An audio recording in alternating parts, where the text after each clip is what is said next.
बाजारामध्ये ना आता तुरीच्या शेंगा येत आहेत ओल्या, तर त्याची ना खिचडी खूप छान होते. एकदा नक्की ट्राय करा. तर काय केलंय मी माहिती का, कढईमध्ये तेल टाकले, जिरे टाकले. त्यानंतर कांदा एक मीडियम साईजचा चिरून टाकला. तोही छान लालसर होईपर्यंत परतून घेतला. त्याच्यानंतर सुक्या लाल मिरच्या टाकल्या. त्यानंतर शेंगदाणे मुठभर घेतले. टेस्ट छान येते म्हणून शेंगदाणे तेलात छान परतून घ्यायचे आणि परतून झाले की मग त्याच्यानंतर ना अद्रक, लसूण, कोथिंबीरची पेस्ट टाकायची. ती 1 चमचा टाकायची. ती मिक्स करायची आणि ब्राऊन होजेपर्यंत परतून घ्यायची. त्यानंतर ना आपण सोललेले हे तुरीच्या शेंगा टाकायच्या आणि ते तेलामध्ये छान परतून घ्यायच्या.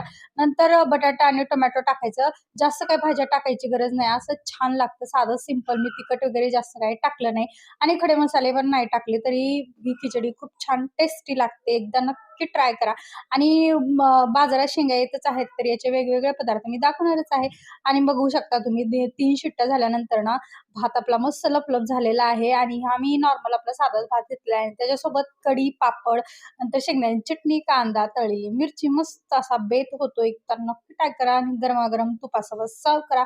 रेसिपी आवडल्यास सबस्क्राईब करायला अजिबात विसरू नका. चला बाय.